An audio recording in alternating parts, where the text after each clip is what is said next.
যে সকল বাংলাদেশি আপুরা এবং ভাইয়ারা ট্যুরিস্ট ভিসায়, তাহলে ট্যুরিস্ট ভিসায় কিভাবে আসবেন?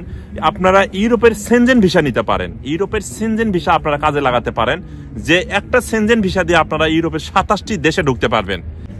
হ্যালো এভরিওয়ান, সবাইকে আমার ভিডিওতে স্বাগতম। আমি এখন যেখানে অবস্থান করতেছি, আমার পেছনে নদী এবং সাইডে দেখতেছেন বাসাবাড়ি। এখানে শীতের তাপমাত্রা -5 ডিগ্রি সেলসিয়াস। আমি -5 ডিগ্রি সেলসিয়াসের মাঝখানে দাঁড়িয়ে আমি ভিডিও করতেছি। তা যে সকল বাংলাদেশি ভাইয়ারা বা আপুরা ইউরোপে আসতে চান, আমার কাছে এরকম অনেক প্রশ্ন আসে যে ভাইয়া ইউরোপে কিভাবে ঢুকবো, খুব সহজভাবে ঢোকা যায় কিনা, কোন ভিসাতে ঢুকবো, প্লিজ আপনার মুখে আমরা এই ধরনের একটা ভিডিও চাই। তাদের উদ্দেশ্যে আজকের এই ভিডিও বা এই ব্লগ।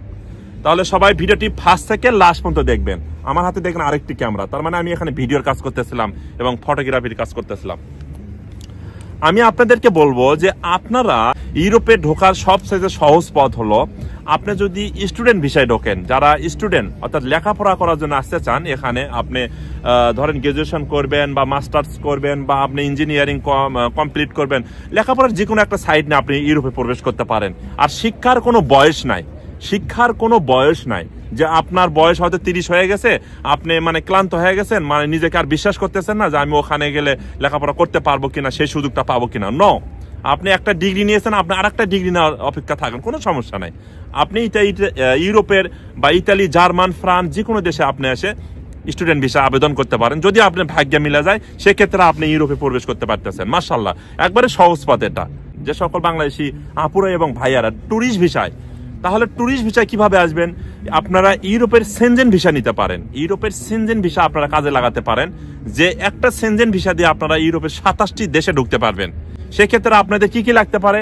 সেক্ষেত্রে ইউরোপ ইউনিয়নের অর্থাৎ যে দেশের সেনজেন ভিসার জন্য আপনি আবেদন করবেন, আপনার ব্যাংক ব্যালেন্স, আপনার যোগ্যতা, আপনি কয়টি দেশ ভ্রমণ করেছেন, এগুলোই কিন্তু তারা যাচাই বাছাই করবে, এগুলোই যাচাই বাছাই করবে। এবং এক্ষেত্রে আপনাকে কোনো দালাল ধরতে হবে না। আপনি যদি মানে ভ্রমণ ভিসায় আছেন, ট্যুরিস্ট ভিসায় আছেন, সেক্ষেত্রে আপনি যে দেশটা মানে সিলেক্ট করেছেন, চুইস করেছেন বা পছন্দ হয়েছে, সেই দেশের এম্বাসি গিয়ে আপনি সরাসরি তাদের সঙ্গে কথা বলতে পারেন যে আপনি ট্যুরিস্ট ভিসার জন্য আবেদন বা ভ্রমণ ভিসার জন্য আপনি আবেদন করতে পারবেন কিনা।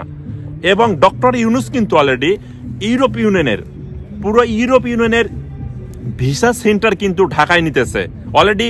প্রায় সুইডেনের এম্বাসি কিন্তু বেশ কয়েকটা দেশের ভিসা দেওয়া শুরু করে দিয়েছে। আর সবই হলো ইউরোপের সেনজেনভুক্ত দেশ। আপনি এখানে ট্রাই করতে পারেন এবং অপেক্ষা করুন, জানুয়ারি ফেব্রুয়ারিতে ইউরোপের সম্পূর্ণ মানে দেশের ভিসা সেন্টারটা ঢাকায় চলে যাবে। এই সুযোগটা আপনারা কাজে লাগাতে পারেন। ভ্রমণ ভিসা ঢোকেন, আর ভ্রমণ ভিসায় ক্ষেত্রে আপনারা এভাবে ভিসাটি নিতে পারেন, ভিজিট ভিসা, অর্থাৎ ইউরোপের যেটা সেনজেন ভিসা, সেনজেন খালি বললে ওরা আপনাকে সেনজেন ভিসা দিতে পারে, যদি আপনি মানে ভিসার যোগ্যতা অর্জন করতে পারেন বা সিলেক্ট হতে পারেন।